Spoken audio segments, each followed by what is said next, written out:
Namaskar, I Dhruvika Kanabar from A.K. Doshi Mahila College, Jamnagar Commerce Department welcomes you all to the online video lecture of Auditing and Corporate Governance.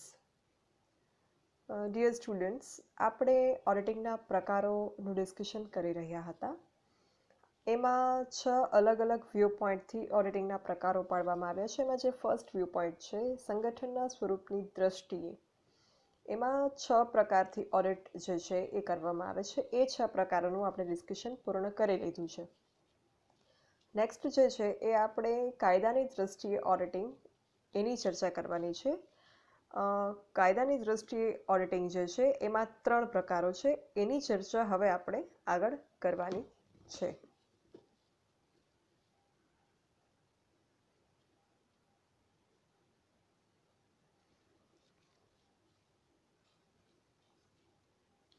તો સૌપ્રથમ તો કાયદાની દૃષ્ટિએ જ્યારે આપણે ઓડિટિંગના પ્રકારોની ચર્ચા કરીએ ત્યારે એક વાત કરવી જરૂરી બને કે ઓડિટની જે પ્રક્રિયા છે, ઓડિટિંગ કરાવવું જે છે એ દરેક ધંધા માટે ફરજિયાત નથી, કમ્પલસરી નથી.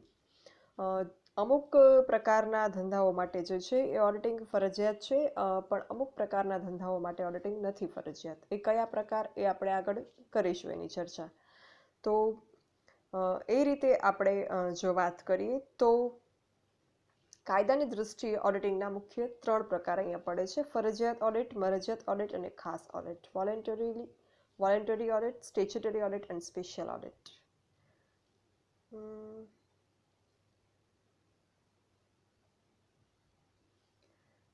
ફરજિયાત એટલે સ્ટેચ્યુટરી થાય. આમાં લખવામાં થોડી મારી મિસ્ટેક છે, સોરી ફોર દેટ. ફરજિયાત એટલે સ્ટેચ્યુટરી ઓડિટ થશે અને મરજિયાત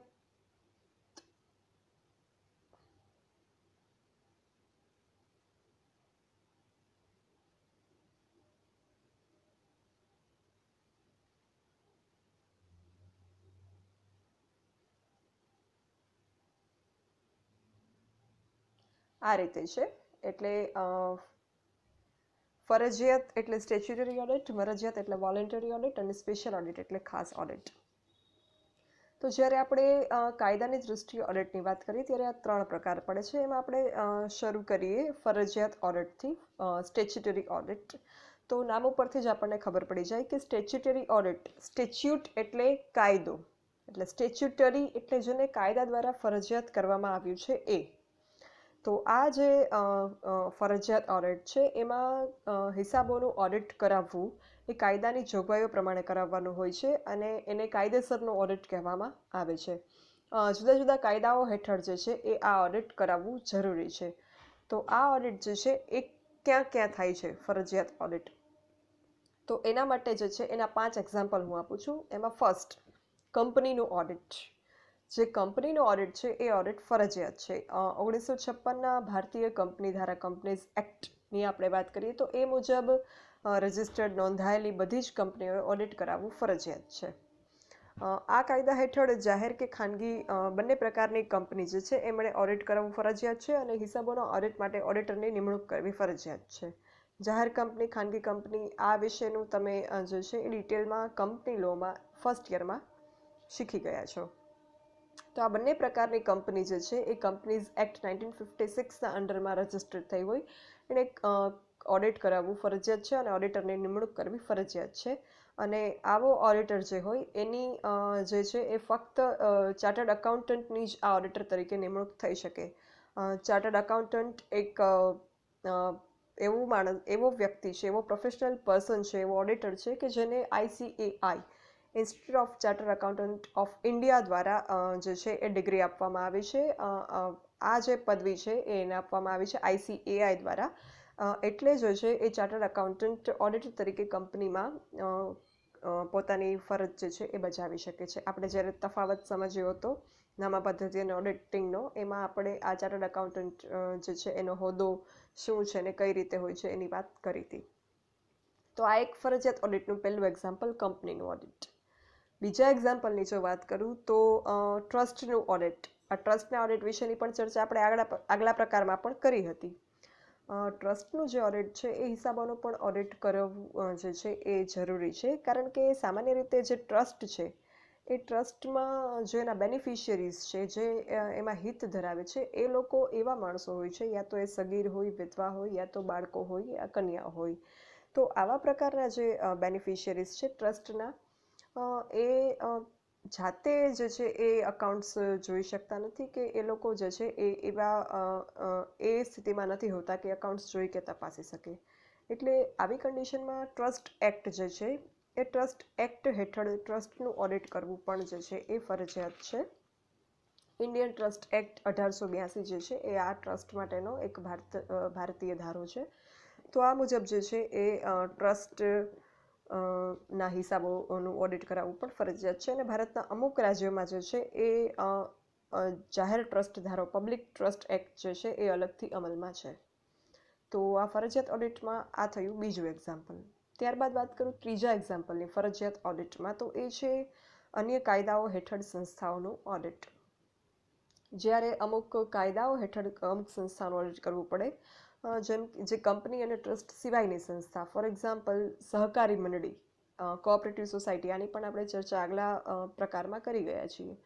તો આ જે સહકારી મંડળીની ચર્ચા છે, સહકારી મંડળીની જે ઓડિટ છે એ પણ કરવું ઓડિટર માટે ફરજિયાત, ઓડિટર દ્વારા કરાવવું ફરજિયાત છે.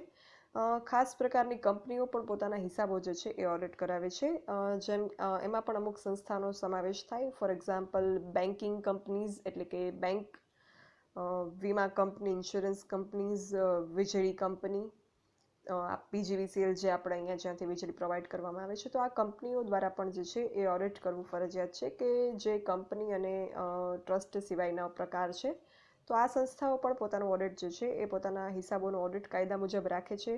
કાયદા અનુસાર જે છે હિસાબો રાખે છે કે નહીં, એને ઓડિટ કરાવવું પડે છે. રિઝર્વ બેંક, સ્ટેટ બેંક અને બીજી નેશનલાઇઝ્ડ બેંક જે છે એ પણ પોતાનું જે છે એ ઓડિટ કરાવે છે. ઔદ્યોગિક નાણાં કોર્પોરેશન જે છે એ પણ અલગથી કાયદા મુજબ ઓડિટિંગ જે છે એ કરાવે છે. તો આવી સંસ્થા જે છે એના ઓડિટ માટે કાયદામાં જોગવાઈ છે. કઈ રીતે ઓડિટરની નિમણૂક કરવી, કયા પ્રકારની ઓડિટર હોવો જોઈએ, એની લાયકાત શું, એના હક્કો, એની જવાબદારી, એની ફરજો, આ અંગેની બધી જ જોગવાઈઓ જે છે એ કાયદા દ્વારા આવી સંસ્થાઓ માટે કરવામાં આવી છે, કારણ કે આ સંસ્થાનું ઓડિટ કરાવવું ફરજિયાત છે. ત્યારબાદ એક ઉદાહરણ આપું તો સરકારી ઓડિટ, ગવર્મેન્ટ ઓડિટ. આની પણ આપણે ચર્ચા આગલા પ્રકારમાં કરી હતી.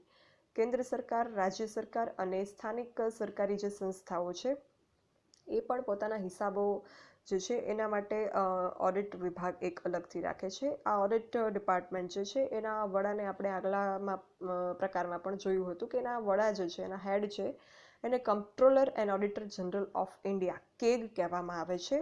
અને આ જે છે આનું કાર્ય એવું છે, આ ડિપાર્ટમેન્ટ જે હોય છે સરકારી વિભાગોમાં, હિસાબ અને audit department, accounting and audit department વિભાગ.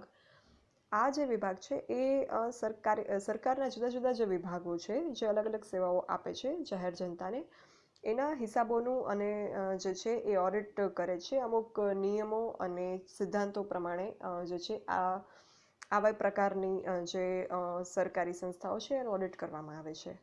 અને એ સિવાય ઇન્કમ ટેક્સ એક્ટ 1961, તમે SYમાં IT માં ભણી ગયા હશો ઇન્કમટેક્સમાં, કે ઇન્કમ ટેક્સ એક્ટ 1961 એની જે કલમ છે અલગ અલગ, એમાંથી જે કલમ 44AB છે, 44AB, એ કલમ અન્વયે જે ધંધો અથવા વ્યવસાય કરતી વ્યક્તિઓ છે એમણે પાછલા વર્ષના હિસાબોનું ઓડિટ જે છે એ અકાઉન્ટન્ટ દ્વારા કરાવવું જોઈએ નિયત તારીખ સુધીમાં. આ પાછલું વર્ષ અને આકારણી વર્ષ, આ ઇન્કમ ટેક્સમાં તમે ભણી ગયા છો. પાછલું વર્ષ એટલે પ્રીવિયસ યર અને આકારણી વર્ષ એટલે અસેસમેન્ટ યર. જે વર્ષની આવકનું તમે જે વર્ષની આવકના હિસાબોનું તમે ઓડિટ કરો છો એ વર્ષ એટલે પાછલું વર્ષ, અને જે વર્ષ દરમિયાન તમે ઓડિટિંગનું કામ કરો છો એ વર્ષ એટલે અસેસમેન્ટ યર, આકારણી વર્ષ, અત્યારનું હાલનું વર્ષ. તો આ ધંધાદારીઓ અને વ્યવસાયીઓમાં કોનો સમાવેશ થાય, તો એમાં પણ એક સ્પેસિફિકેશન આપવામાં આવ્યું છે. આ ધંધાદારીઓ જે છે એમાંથી જેમનું વાર્ષિક વેચાણ, જેમનું એન્યુઅલ ટર્નઓવર કે કુલ આવક 40 લાખથી વધારે હોય, એવા ધંધાદારીઓને ઓડિટ કરાવવું ફરજિયાત છે, according to income tax act 1961 કલમ 44AB. આવા ધંધાદારીઓ કે જેમનું વાર્ષિક વેચાણ, ટર્નઓવર કે કુલ આવક 40 લાખથી વધુ છે. આવા ધંધાદારીઓએ પોતાનું જે છે ધંધાનું ઓડિટ કરાવવું ફરજિયાત છે. અને વ્યવસાયીઓ, ધંધો અને વ્યવસાય જે છે આની તમે બેઝિક ટર્મિનોલોજી બોમ્બમાં ભણી ગયા છો કે ધંધો જે છે એમાં જે છે એ વ્યક્તિ કોઈ ધંધાદારી હોય એ વસ્તુનું ઉત્પાદન કરીને વેચી અને નફો મેળવે છે અને આવક ઊભી કરે છે. અને જે વ્યવસાય છે એમાં વ્યક્તિ પોતાના કોઈ વિશિષ્ટ જ્ઞાનનું, આવડતનો ઉપયોગ કરી અને પોતાનું જ્ઞાન, એની સેવાઓ આપી અને જે છે એ આવક મેળવે છે. તો જે આવા વ્યવસાયીઓ છે એ વ્યવસાયીઓ માટે પણ એક કન્ડિશન છે કે જે વ્યવસાયીઓની આવક ₹10 લાખથી વધારે હોય એવા વ્યવસાયીઓએ પોતાનું હિસાબોનું ઓડિટ કરાવવું ફરજિયાત છે as per income tax act 1961 કલમ 44A(b). તો આવા કિસ્સાઓમાં જે છે એ ઓડિટિંગ ફરજિયાત બની જાય છે. આપણે કંપનીના ઓડિટની વાત કરી, ટ્રસ્ટના ઓડિટની વાત કરી, ત્યારબાદ અન્ય કાયદાઓ હેઠળ સહકારી મંડળી, બેંક, વીમા કંપની, વીજળી કંપની એ લોકોએ ઓડિટ કરાવવું ફરજિયાત છે એની વાત કરી. સરકારી સંસ્થાઓ ઓડિટ કઈ રીતે કરે છે, કઈ રીતે એનો વિભાગ હોય છે એની વાત કરી. અને અમુક જે છે ઇન્કમટેક્સ મુજબ ધંધાદારી અને વ્યવસાયીઓએ કઈ રીતે પોતાનું ઓડિટ ફરજિયાતપણે કરવું જરૂરી છે એની વાત કરી. તો આ છે ફરજિયાત ઓડિટ. અને જે આ ફરજિયાત ઓડિટ કરવામાં આવે છે એ કમ્પલસરીલી ચાર્ટર્ડ એકાઉન્ટન્ટ દ્વારા જ થવું જોઈએ. હવે આપણે જોઈએ મરજિયાત ઓડિટ, વોલેન્ટરી ઓડિટ, સ્વૈચ્છિક ઓડિટ. ઓપોઝિટ છે બિલકુલ આનું. ફરજિયાત ઓડિટમાં કાયદા દ્વારા જે છે એ જોગવાઈ કરવામાં આવતી હતી. કાયદા દ્વારા ઓડિટર કેવા પ્રકારની લાયકાત ધરાવતો હોય એ પણ સ્પેસિફિકેશન આપવામાં આવતું હતું, મેન્શન કરવામાં, દર્શાવવામાં આવતું હતું. ઓડિટરની નિમણૂક કઈ રીતે થાય, એના હક્કો, એની જવાબદારી, એનું કાર્યક્ષેત્ર, એની ફરજો, આ બધું જ ફરજિયાત ઓડિટમાં ઓલરેડી કાયદા દ્વારા એની જોગવાઈ હતી. મરજિયાત ઓડિટ છે એ સ્વૈચ્છિક રીતે કરવામાં આવે છે.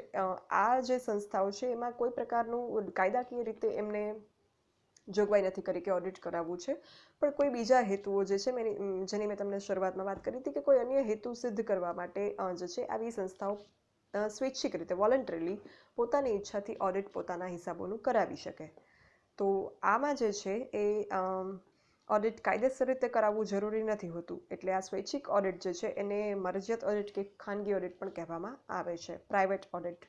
આવું ઓડિટ કાયદા દ્વારા ફરજિયાત નથી હોતું, પણ સંસ્થા પોતાની ઈચ્છા અનુસાર આવું ઓડિટ જે છે એ કરાવે છે.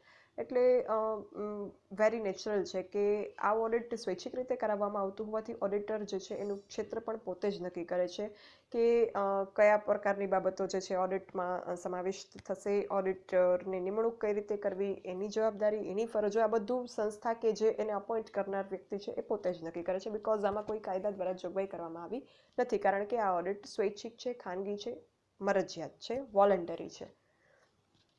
આવી જે સંસ્થા છે એ સંસ્થા જે છે કે જે સ્વૈચ્છિક રીતે ઓડિટ કરાવે છે એમાં એના મુખ્ય 3 પ્રકાર છે. પહેલું તો એકાકી વેપારી પેઢી, સોલ પ્રોપ્રાઇટરશિપ. આની આપણે ચર્ચા આગલા પ્રકારમાં કરી હતી. સોલ પ્રોપ્રાઇટરશિપમાં એક જ વ્યક્તિ હોય, છેતરપિંડીના કોઈ પ્રશ્ન નથી, પણ અમુક કારણો છે જેની મેં ચર્ચા કરી હતી કે એના માટે થઈને એ ઓડિટ કરાવી શકે. તો મરજિયાત ઓડિટમાં પહેલો પ્રકાર છે એકાકી વેપારી પેઢી કરાવી શકે. બીજો પ્રકાર છે ભાગીદારી વેપારી પેઢી, એટલે કે પાર્ટનરશિપ ફર્મ. એમના માટે પણ કાયદા દ્વારા જોગવાઈ નથી કે એમણે કરાવવું પડે કમ્પલસરી ઓડિટ, પણ અમુક હેતુઓ કે ફાયદાઓ મેળવવા માટે ઓડિટ કરાવી શકે. અને ત્રીજો પ્રકાર છે અન્ય ઓડિટ, ખાનગી સંસ્થાઓ કે અન્ય વ્યક્તિઓ, જેમ કે સોલિસિટર, ડૉક્ટર, એન્જિનિયર વગેરે જે છે પોતાના હિસાબોનું ઓડિટ કરાવી શકે. સોલિસિટર એટલે એક પ્રકારના જે છે એ વકીલ આપણે એને કહી શકીએ. નિયર ટુ વકીલ એવો એનો અર્થ થાય સોલિસિટર એટલે. તો આ એક પ્રોફેશનલ પર્સન છે. તો આવા સોલિસિટર્સ, ડૉક્ટર્સ, એન્જિનિયર્સ પણ જે છે એ પોતાની ઈચ્છાથી સ્વૈચ્છિકપણે પોતાના હિસાબોનું જે છે એ ઓડિટ કરાવી શકે. બીજી વસ્તુ કે કાયદા દ્વારા આ ઓડિટ ફરજિયાત કરવામાં નથી આવ્યું, કાયદા દ્વારા આની કોઈ જોગવાઈ નથી, અને કાયદા દ્વારા આમાં ઓડિટરની નિમણૂક, કાર્ય, ફરજો, જવાબદારીઓ, કાર્યક્ષેત્ર અંગે પણ કોઈ સ્પષ્ટતા નથી. માટે આ બધું જ બાબતો જે છે એને અપોઇન્ટ કરનાર વ્યક્તિ કે પાર્ટી કે પક્ષકાર નક્કી કરી શકે છે. અને આવો ઓડિટર જે છે, આ જે પ્રકારના ઓડિટ કરતા હોય એ વ્યક્તિ જે છે એ ચાર્ટર્ડ એકાઉન્ટન્ટ હોવું જરૂરી નથી. એટલે આમાં જે વ્યક્તિ હોય એ જે તે ક્ષેત્રનું એને જેનું ઓડિટ કરવાનું છે એ ક્ષેત્રનો નિષ્ણાંત હશે, એનું એને જ્ઞાન હશે, એ ધંધાનું કે એ વ્યવસાયનું એટલું ઇનફ છે. એ ચાર્ટર્ડ એકાઉન્ટન્ટ હોવો, ICAI દ્વારા એને માન્ય પદવી આપવામાં આવેલી હોય એવું કમ્પલ્શન છે નહીં, એવું ફરજિયાત નથી.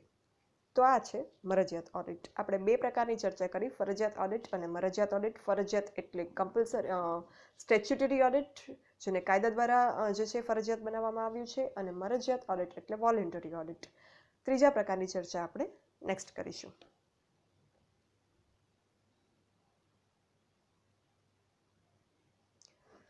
Thank you. જો કોઈને કંઈ પણ ક્વેરી હોય, કોઈ ક્વેશ્ચન હોય, તો please write me on dbk.dhruvika@gmail.com. Thank you.